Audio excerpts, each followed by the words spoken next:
Buenas tardes a todos. Sean bienvenidos oficialmente a nuestro seminario en ciencias número 7. Hoy nos estará acompañando el profesor del departamento, Samir Castilla. Va a dictarnos su charla titulada Activación de persulfato mediada por luz ultravioleta para la degradación de cianocomplejos de cobalto en aguas residuales de minería. El profesor Samir Castilla es ingeniero químico egresado de la Universidad del Atlántico con maestría en ingeniería química de la Universidad del Valle. Samir es docente tiempo completo del Departamento de Ciencias Naturales Exactas de la Universidad de la Costa y también es estudiante de doctorado en Ingeniería Química en la Universidad de Kansas de los Estados Unidos. Su interés científico está enfocado en la química verde, procesos sostenibles, catálisis ambiental, cinética y mecanismos de reacción. Samir, bienvenido a este evento. Muchísimas gracias por tu asistencia, por compartirnos ese trabajo de investigación tan importante que has desarrollado. Recordamos cómo son las reglas, la dinámica de esta charla. Primero Samir va a dictarnos su charla por un espacio de 30-40 minutos y al final hay un espacio del público donde nos puede redactar sus preguntas y generar un pequeño debate científico. Samir, te cedo la palabra a ti. Bueno, muy buenas tardes. Muchísimas gracias, Jairo, por la introducción. Voy aquí a apagar la cámara un momento pues para mejorar de pronto la comunicación, ¿no? Si de pronto no haya ningún tipo de interferencia. Bueno, tal como lo mencionaste, sí. Mi charla está titulada Activación de persulfato mediada por luz ultravioleta para la degradación de cianocomplejos de cobalto. Este fue un trabajo que llevé a cabo parte del trabajo lo llevé a cabo durante el desarrollo de mi maestría. Y la otra parte del trabajo, la organización, redacción y todo lo demás, la llevé a cabo cuando ya hacía parte de la Universidad de la Costa. Bueno, además de eso, antes de empezar, pues agradecer a Colciencias por el apoyo por medio de la convocatoria de jóvenes investigadores por la paz de 2019, la cual tuve la oportunidad de ganar y pues así poder terminar de pagar mis estudios de maestría. Y también a la Universidad de Cincinnati por medio del profesor Dion Dionisius, quien también figura como coautor en estos dos trabajos que alcanzamos que terminamos publicando en unas revistas. Este es el contenido de esta breve presentación. Vamos a tener una introducción, materiales y métodos, resultados de discusión, conclusiones y perspectivas, típicamente lo que una presentación trae. A manera de introducción, lo primero que hay que mencionar es que tanto en Colombia como en muchísimas partes del mundo, la extracción de oro se realiza por medio de lixiviación utilizando cianuro de sodio en condiciones alcalinas. Como vemos acá, el cianuro de sodio reacciona con los metales que se encuentran en la mena. La mena es la piedra que nosotros extraemos de la mina y esta piedra contiene oro que se forma enlaces con el cianuro disolviéndolo en esa agua cianurada que se encuentra a pH alcalino. Pero además de eso, hay otros metales que se encuentran aquí dentro de la mena que también forman enlaces con el cianuro, formando esos cianocomplejos metálicos que son los que vemos acá abajo y que también terminan disolviendo los metales en solución, perdón. Cuando a esta agua residual se le añade zinc, el cianuro que está ligado al oro se enlaza con el zinc y el oro precipita como oro metálico, como lo vemos acá, y finalmente es extraído del fondo del agua residual. El problema radica en que cuando se agrega zinc, estos cianocomplejos que se forman acá no precipitan, los metales de los que están formados estos cianocomplejos acá no precipitan en solución, sino que quedan disueltos en solución y pues la descarga de estos compuestos, cianometálicos a otras fuentes de agua, pues genera un serio problema ambiental. Generalmente estos cianocomplejos no se categorizan como cianocomplejos de alta toxicidad, más bien de baja toxicidad, pero el cianuro que está dentro de estos cianocomplejos sí es bastante tóxico, ¿no? Entonces el problema está en que en condiciones ambientales no controladas, por lo menos luz, pH y algunas otras condiciones no ambientadas, estos cianocomplejos podrían liberar esos cianuros que tienen enlazados y pues estos cianuros sí pueden causar serios problemas ambientales como la muerte en ecosistemas y todo lo demás. Para el tratamiento de estas aguas residuales estas aguas residuales mineras se han utilizado diferentes procesos de tratamiento que nosotros llamamos convencionales, ¿no? Por ejemplo, se ha utilizado la clorinación alcalina, se ha utilizado absorción en carbón activado o en algunos otros absorbentes, inclusive volatilización, que es más o menos lo que vemos acá, ¿no?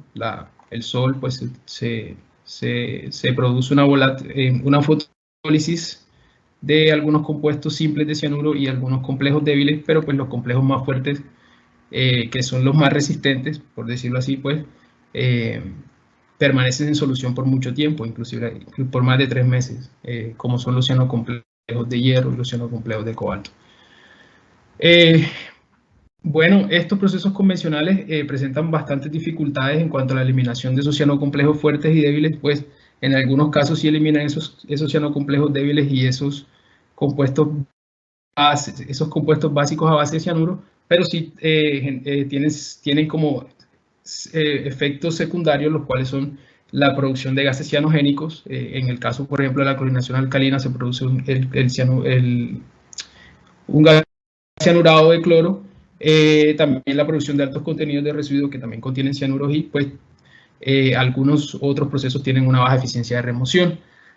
Por lo general, los cianocomplejos de cobalto se categorizan como uno de los cianocomplejos más fuertes y más difíciles de eliminar, tanto así que pues, estos procesos convencionales no han podido lograr la eliminación de este. A pesar de que, bueno, este complejo no se encuentra a una alta presencia en algunas minas, pues con este tipo de procesos de fotólisis y todo lo demás, volatilización, se concentra y pues ya así la concentración de estos cianocomplejos de cobalto pues empieza a ser bastante considerable.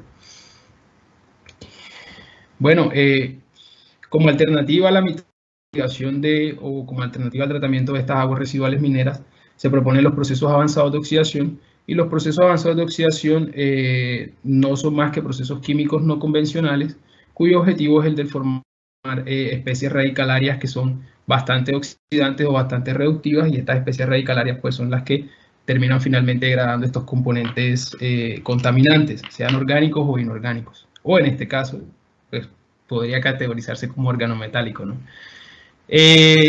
Dentro de todo, bueno, hay diferentes técnicas o hay diferentes procesos avanzados de oxidación, como la catálisis heterogénea, la electrooxidación, el peróxido de sodio, que es esta que vemos acá, en la que la luz irradia y produce una ruptura homolítica en esta parte de esta molécula, en el peróxido de hidrógeno, formando dos moléculas de radicales hidroxilos.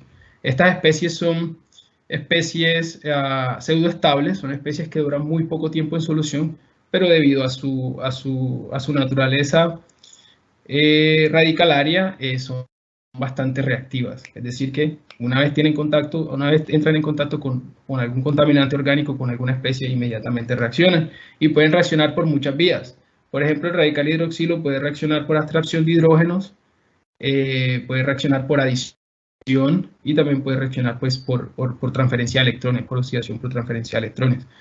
Dentro de todos estos procesos avanzados de oxidación existen los procesos, la activación de persulfato, la cual es esta molécula que vemos acá, este es el ion persulfato, y cuando hablamos de oxidación hablamos de la ruptura de este enlace peróxido que se encuentra acá para finalmente formar dos moléculas de radical ion sulfato, que es este que vemos acá, y pues este radical ion sulfato tiene algunas ventajas en comparación con el radical hidroxilo.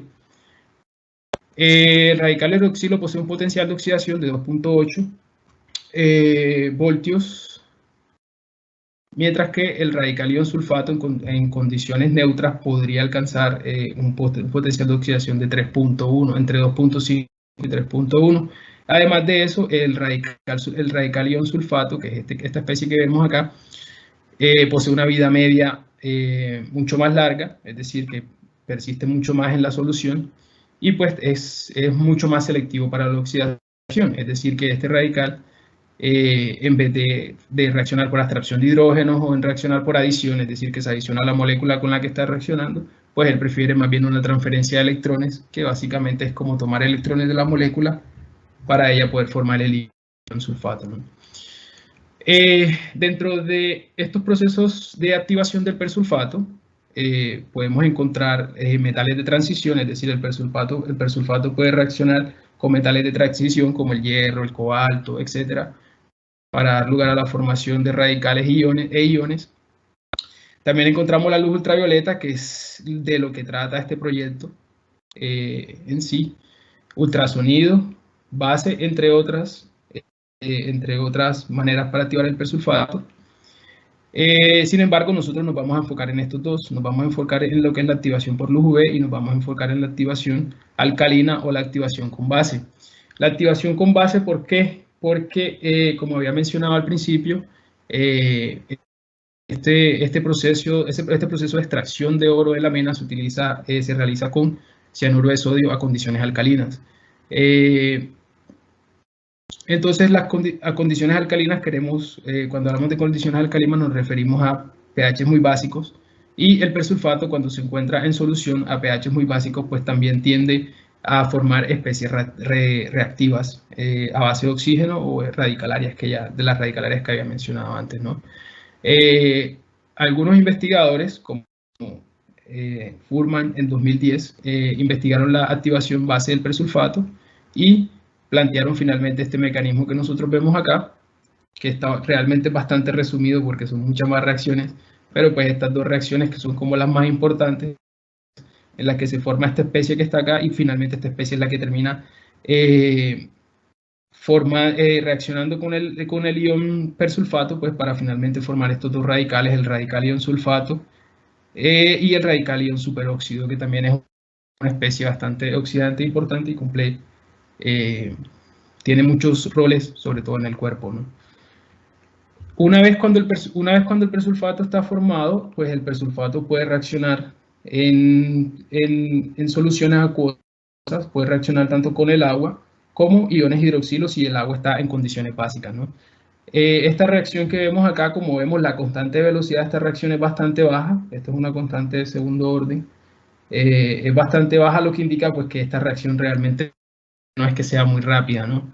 En comparación con esta que tenemos acá, o sea, si tenemos la solución por encima de un pH 7, pues esta constante velocidad, esta constante cinética, pues es bastante alta. Por lo que finalmente podríamos decir que esta reacción es bastante importante en condiciones alcalinas, inclusive llegar a la conclusión de que a condiciones alcalinas, pues esta especie que está acá, que es el radical hidroxilo, es la especie que finalmente va a predominar entre estas dos, ¿no? Es la especie que va a predominar. Por eso es que la activación alcalina, como este trabajo se realizó en aguas alcalinas, pues tiene en teorías un peso bastante importante en este proyecto.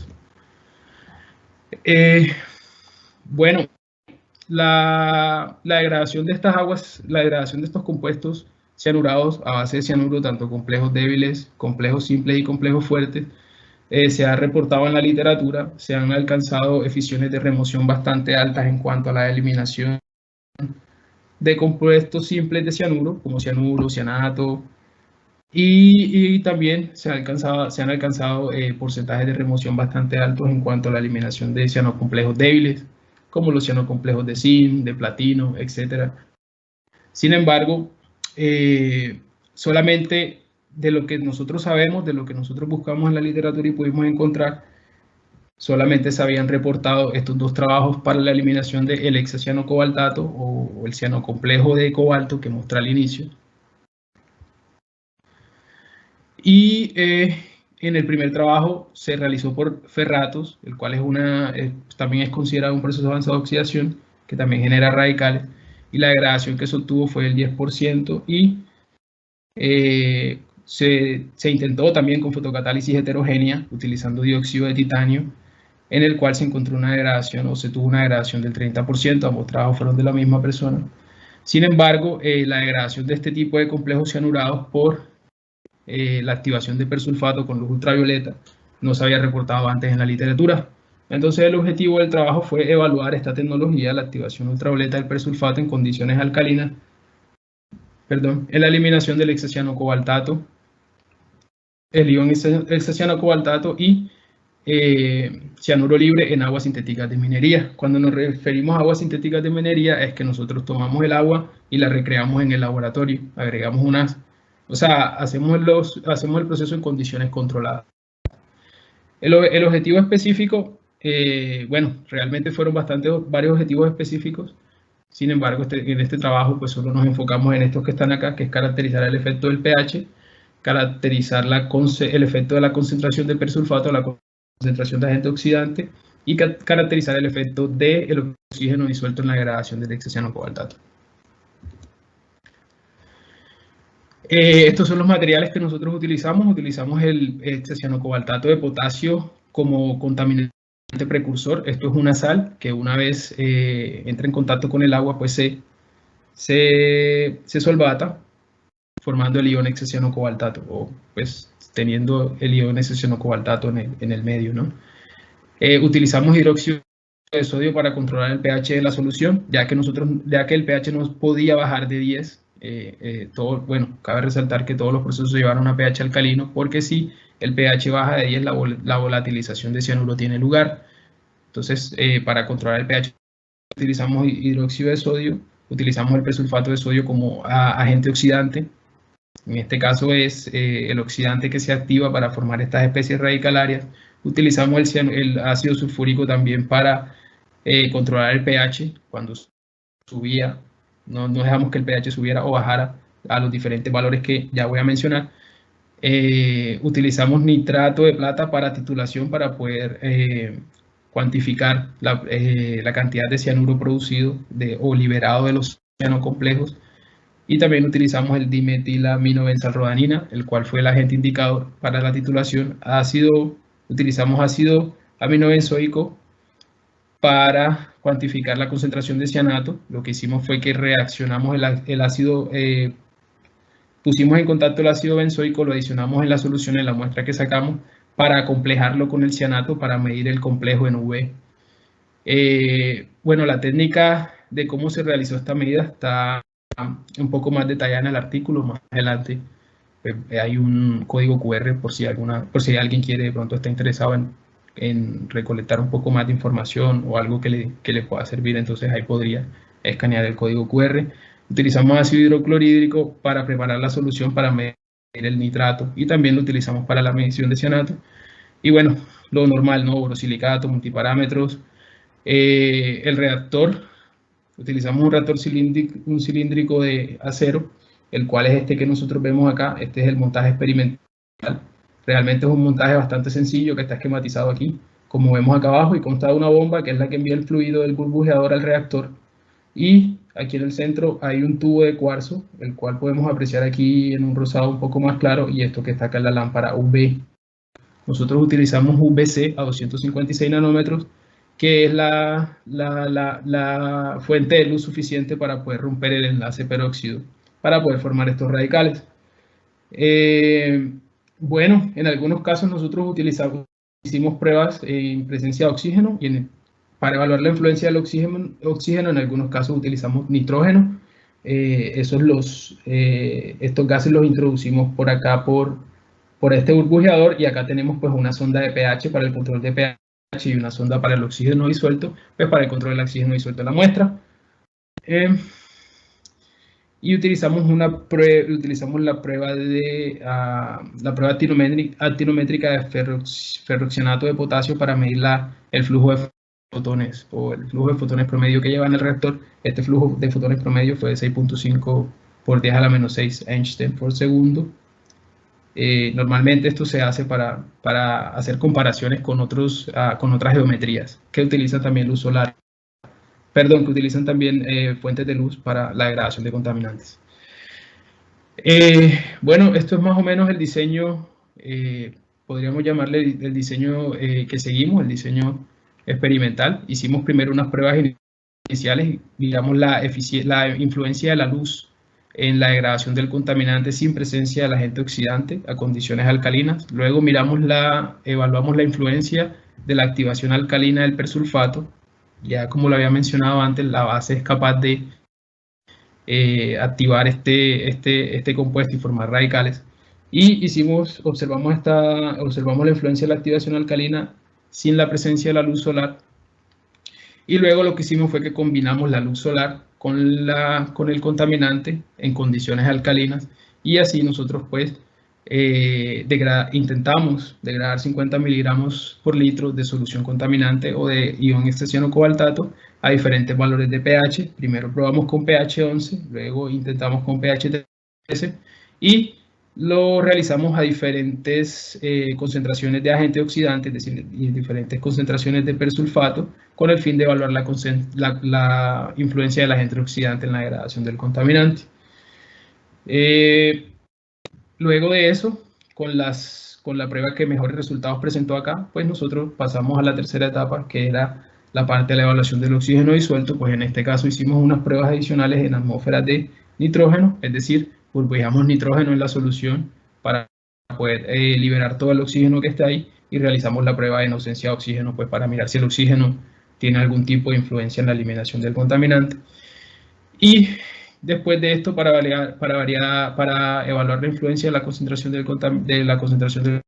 contaminante, pues simplemente variamos a otras dos concentraciones, porque acá ya estaban las pruebas a 50 miligramos, acá intentamos a 25 miligramos y acá 75 miligramos. Y luego comparamos estos resultados pues con la que ya habíamos hecho acá a 50 miligramos por litro, y la concentración de agente oxidante acá fue la concentración de agente oxidante que arrojó mejores resultados acá, pues que en este caso fueron 0.5 miligramos por litro. Y después calculamos la eficiencia eléctrica de oxidación. La eficiencia eléctrica de oxidación es la cantidad de energía que se requiere para degradar una unidad de volumen de contaminante en un proceso en el que se utiliza luz o una fuente de luz. Bueno, realizamos el cálculo de la eficiencia eléctrica de oxidación y hicimos una comparación con algunos resultados que se encuentran en la literatura. Para todas las pruebas, el volumen de solución fue de 800 mililitros.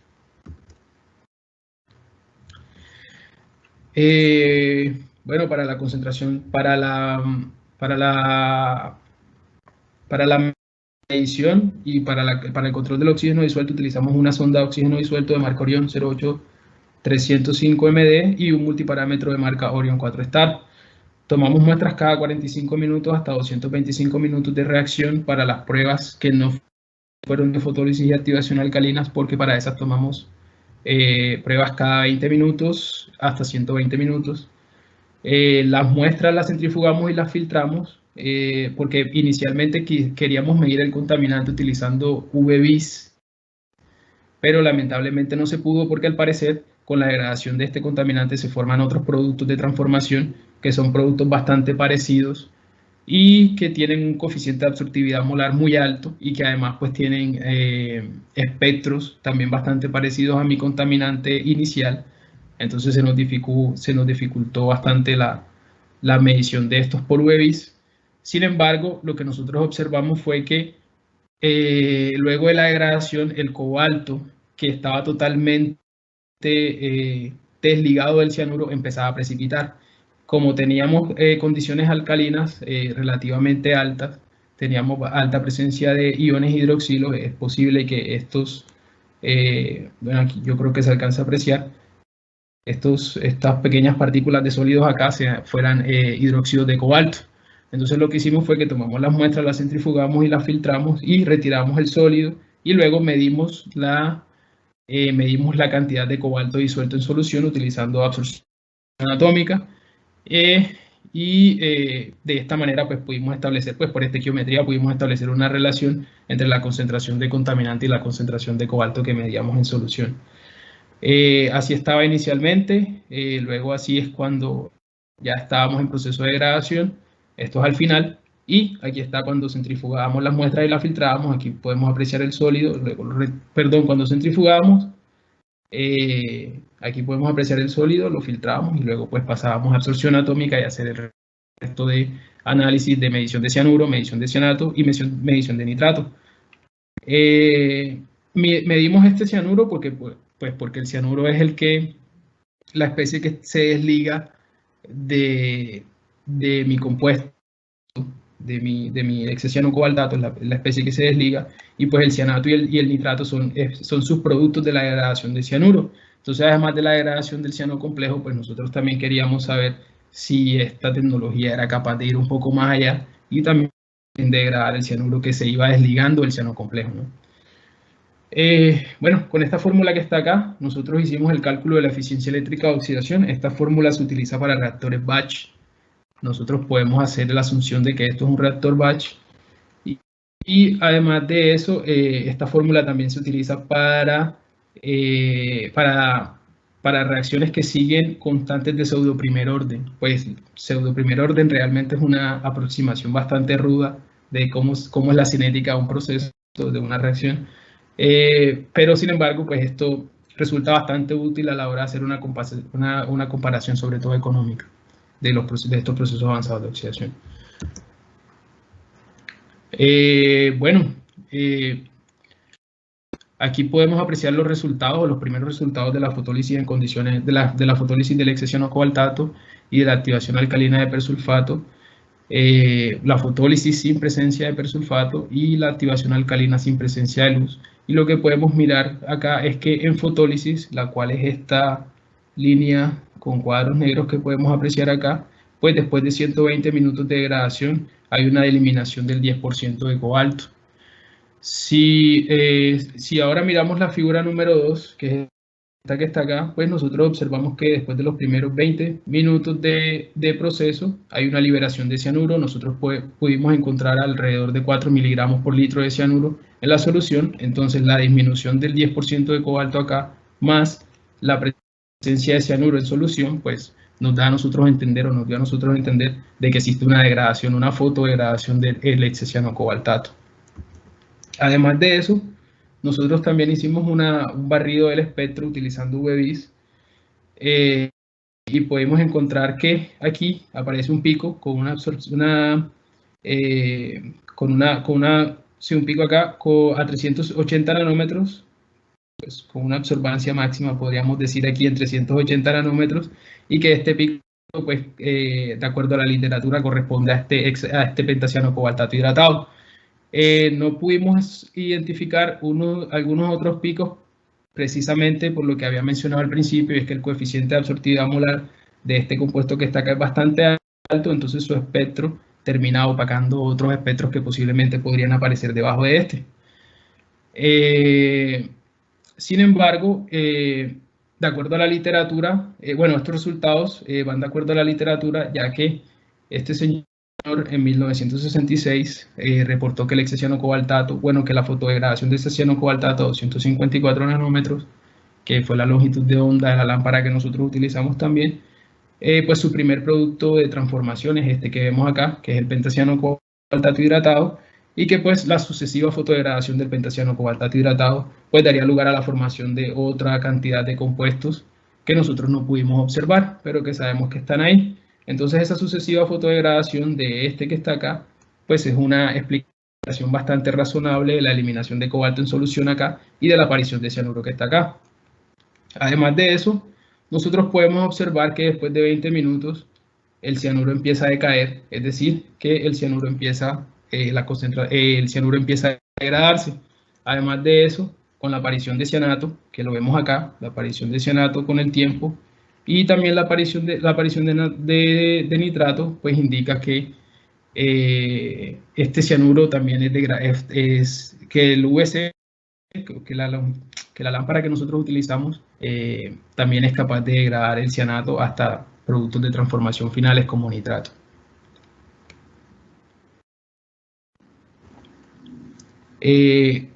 Cuando hablamos de persulfato en condiciones alcalinas, no observamos ninguna eliminación de cobalto en solución, tampoco observamos ninguna aparición de cianuro, no observamos aparición de cianato ni observamos aparición de nitrato, lo que indica que en este caso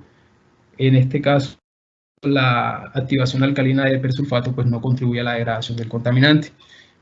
Este resultado acorde a lo que está reportado en la literatura, que indica pues que la eliminación de estos cianocomplejos fuertes requiere necesariamente la presencia de luz para poder desestabilizar estos complejos y así formar y así sucesivamente poder ser atacados por a la especie radical que se podrían formar.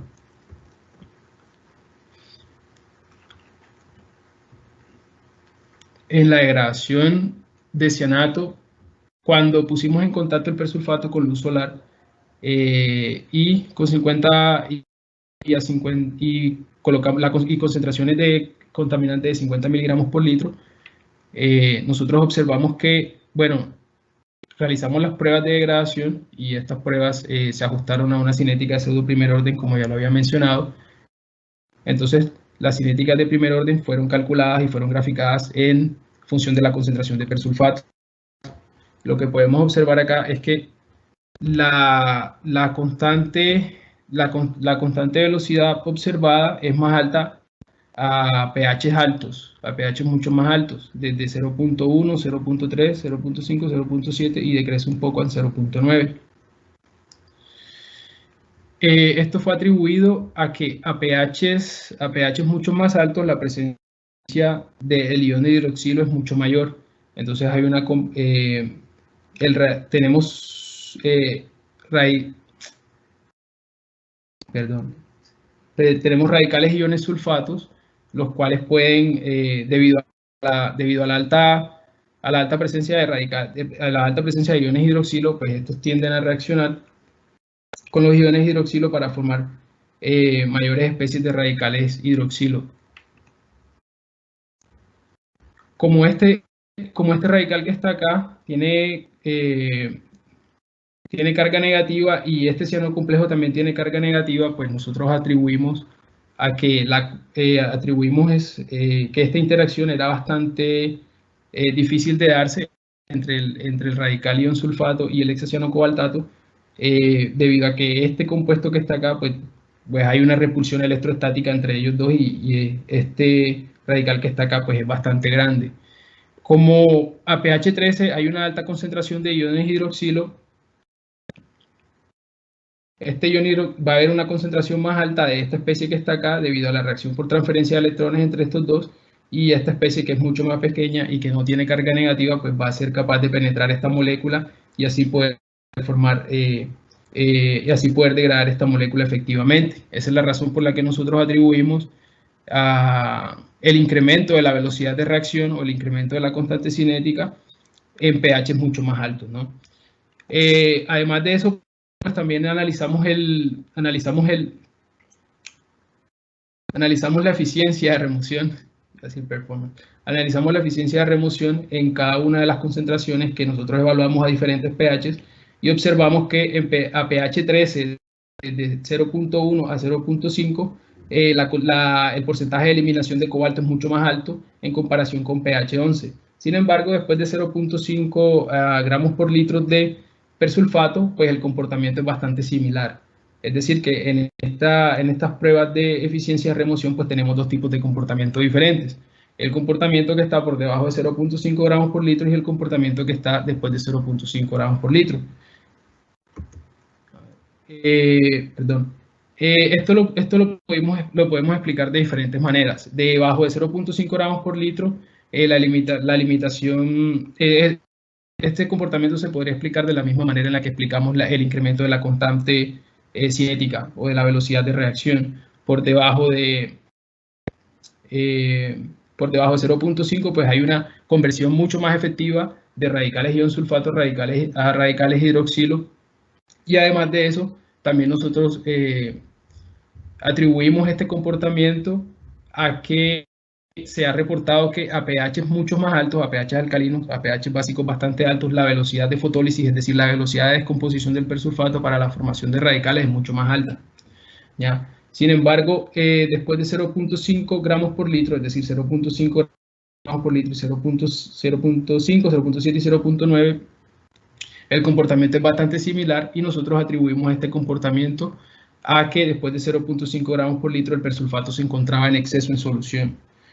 Cuando se encuentra el oxidante en exceso en solución, se va a producir una cantidad mucho mayor de radicales que la que nosotros necesitamos. Como estos radicales son bastante reactivos, se va a producir un proceso de recombinación, es decir, radical va a reaccionar con radical para formar nuevamente otra molécula que ya no es reactiva, ¿no?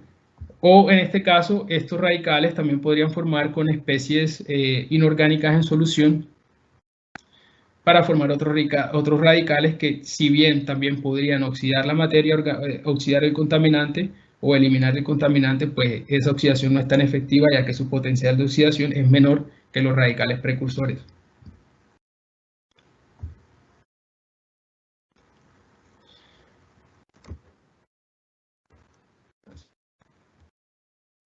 Bueno, además de eso, nosotros también medimos el cianuro, el cianato y el nitrato en solución, como lo había mencionado antes, y no hubo presencia de cianuro en ninguna de las pruebas realizadas a diferentes valores de pH.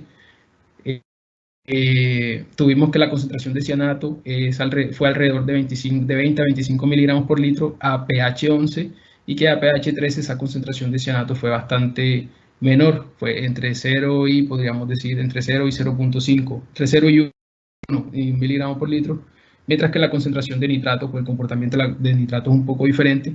Fue basado en los resultados de la concentración de cianato, pues nosotros podríamos afirmar que es posible que sí haya habido un incremento de la fotólisis o de la descomposición del persulfato para formar especies radicalarias, y también podríamos confirmar, podríamos decir que sí, también es posible que hubiera una conversión efectiva de radicales sulfato a radicales hidroxilo, por lo que había mencionado que los radicales hidroxilos pues serían más eficientes en la eliminación del contaminante por la falta de la carga negativa que tienen acá. Además de eso, pues nosotros acá, bueno, acá podríamos observar que el comportamiento del nitrato fue realmente independiente de la concentración de persulfato a pH 11, sin embargo a pH 13 pues sí se ve una tendencia a incrementar con el incremento de la concentración de persulfato, lo que también podría finalmente confirmar de que sí hay una mayor presencia de radicales a concentraciones altas de persulfato. Luego de esto, bueno, finalmente acá concluimos que pH 13 y 0.5 gramos por litro fueron los valores óptimos para la degradación de este contaminante. Entonces, con estas condiciones de operación, pues pasamos a las pruebas adicionales, y una de esas pruebas adicionales era evaluar el efecto de el oxígeno disuelto en solución. En este caso, bueno, lo primero que hicimos fue hacer pruebas en ausencia de oxígeno, es decir, con una atmósfera de nitrógeno, bombeando nitrógeno y midiendo la concentración de oxígeno hasta que la concentración de oxígeno fuera menor a 1 miligramo por litro. Luego se varió la concentración de persulfato y se hicieron pruebas de eliminación, que son las que nosotros podemos observar en esta gráfica que está acá. Como podemos observar, hay un incremento en la degradación cuando no hay presencia de oxígeno disuelto, perdón. Entonces miramos, por ejemplo, acá que en 0.1 es mucho más alto, 0.3, sin embargo, este incremento de eliminación de cobalto es mucho más alto por concentraciones por encima de 0.5. Acá tenemos que la eliminación en 0.5 gramos por litro de persulfato fue de 14.65%, de 0.7 gramos por litro de persulfato fue de 13.36%, y a 0.9 gramos por litro de persulfato fue de 17.12%. Además de eso, cuando se realizó la comparación entre 0.5 gramos por litro en condiciones anóxicas, es decir, en ausencia de oxígeno, y en condiciones óxicas, en presencia de oxígeno, pues tuvimos acá que la velocidad de reacción fue 1.42 veces más alta en ausencia de oxígeno. Pues lo que indica que la reacción se ve favorecida cuando no hay oxígeno presente en solución. Si realmente esto fue un resultado bastante inesperado, porque nunca se ha reportado en la literatura que los procesos avanzados de oxidación se vean afectados por la no presencia de oxígeno. Al contrario, se dice que el oxígeno favorece estos procesos de eliminación de contaminantes, porque estos radicales también tienden a reaccionar con el oxígeno disuelto que se encuentra en solución para formar otras especies radicalarias de oxígeno que, si bien son menos reactivas, pues también contribuyen en la eliminación de los contaminantes. Al encontrar este resultado, bueno, y al también ver que no hay nada reportado en la literatura mencionando que el oxígeno tiene un efecto negativo en la eliminación de los contaminantes, atribuimos este efecto a la inhibición a la inhibición del estado excitado del complejo. Como había mencionado al inicio, en la degradación del persulfato se ha reportado en la literatura que estos complejos necesariamente necesitan la presencia de luz solar, la presencia de algún tipo de energía, alguna fuente de energía como la luz, para lograr un estado excitado, y en ese estado excitado estos complejos son mucho más inestables, y en esta inestabilidad estos complejos ya podrían ser atacados por los radicales. Entonces, cuando se encuentra el oxígeno en solución, el oxígeno puede actuar como quenching, tomando la energía del complejo que se ha excitado y que está listo para degradarse, para así formar otras especies reactivas de oxígeno. Entonces, el complejo excitado volvería a un estado basal, volvería a un estado fundamental y tendría que volver a ser excitado por la luz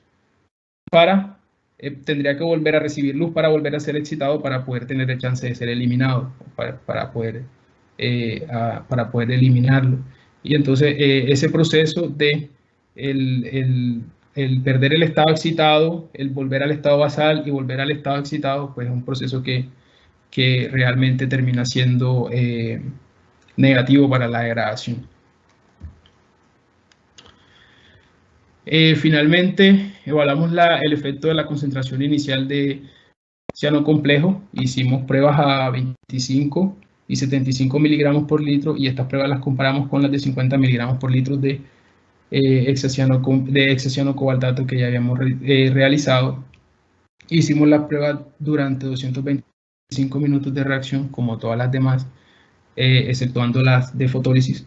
Y finalmente encontramos lo que vemos acá, y es que a 25, evaluamos la eficiencia de eliminación, la eficiencia de remoción, y también miramos, por ejemplo, la cantidad de cobalto removido y también la cantidad de ciano complejo removido.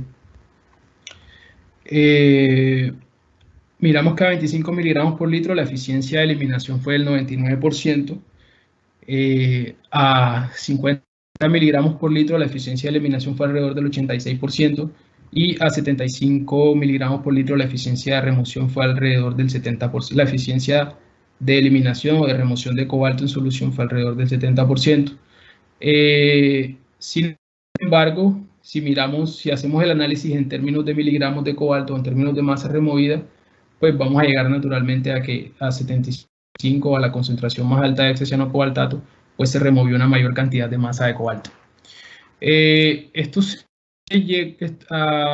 resultado se logró a pesar de que la fuente de producción de radicales fuera la misma, es decir, la lámpara es la misma, la concentración de persulfato era la misma, que fueron 0.5 gramos por litro, y lo que esto confirmaría es que pues si había una cantidad de radicales en exceso para poder eliminar los contaminantes, para poder eliminar el contaminante, lo que indicaría que si después de 0.5 gramos por litro estamos promoviendo reacciones indeseadas como reacciones de recombinación.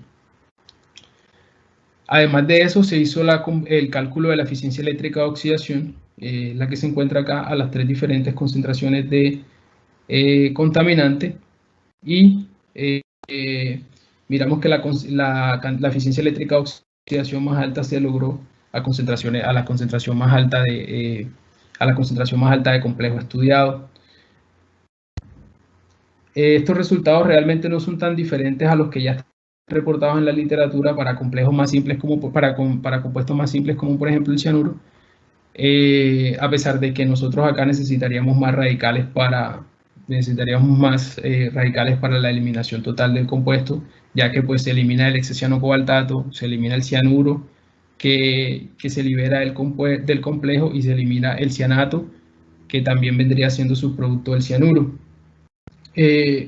A pesar de que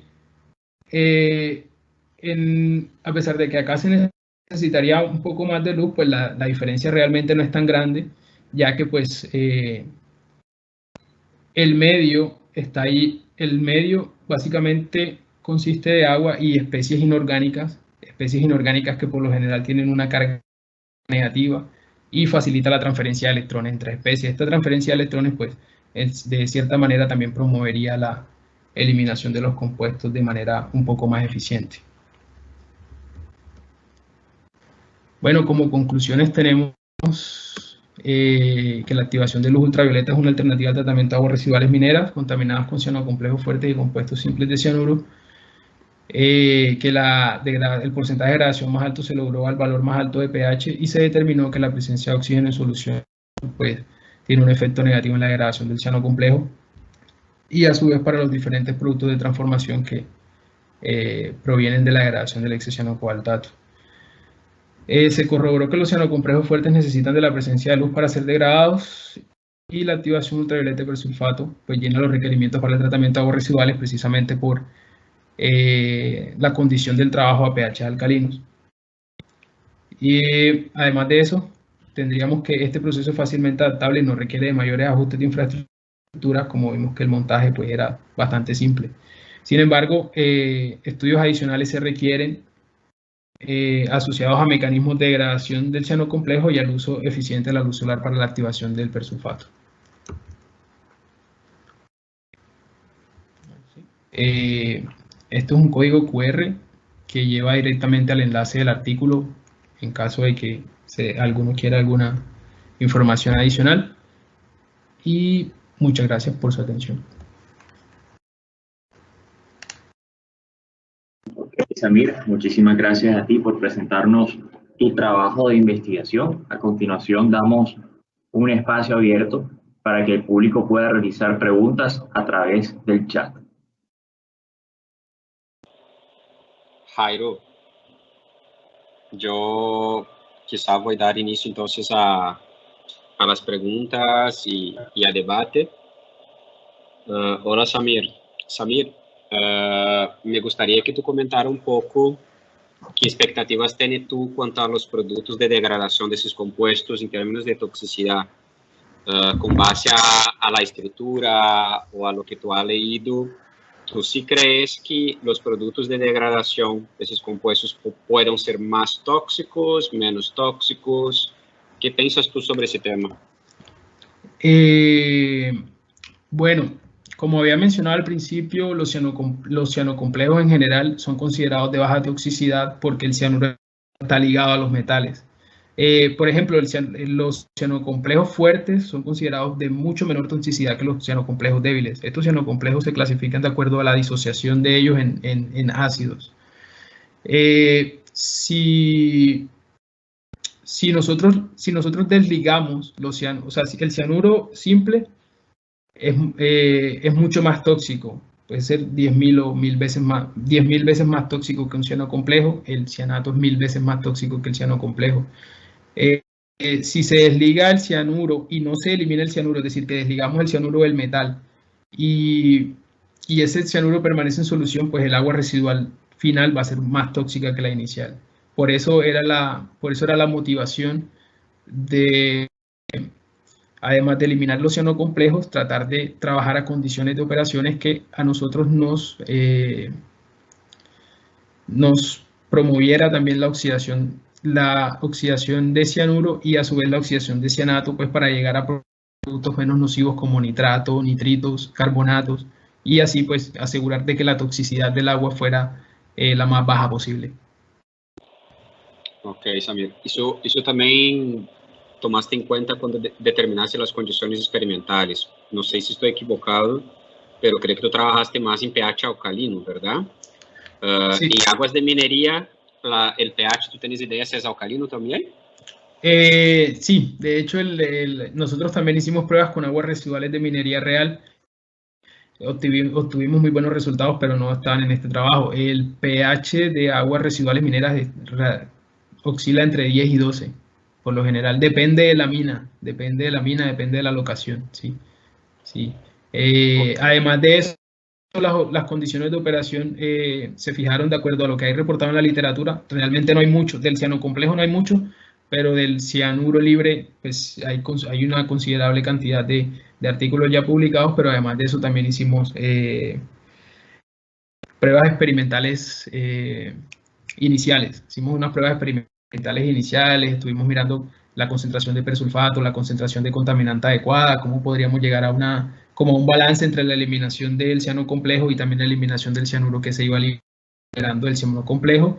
y a su vez de los diferentes subproductos, ¿no? Por ejemplo, si era hexacianocobaltato, llegábamos a pentacianocobaltato, tetracianocobaltato, y además de eso, pues cianato, de pronto alguna otra especie que nosotros no pudimos medir, pero al final sí, cuando se hizo la medición total de cianuro, pues en todas las pruebas en las que utilizamos persulfato y luz no hubo presencia de cianuro, y la presencia de cianato pues era bastante baja, era alrededor de 1 miligramo por litro. Entonces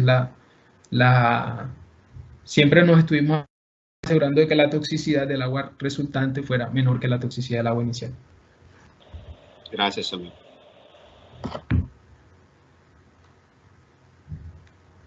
Bueno, entonces después de haber debatido un poco sobre lo presentado por Samir, estamos oficialmente cerrado el evento. Esperamos al público nuestro siguiente jueves con el siguiente seminario de ciencia. Buenas noches a todos y nuevamente muchas gracias a ti, Samir, por presentarnos ese trabajo. Gracias por el espacio. Que esté bien.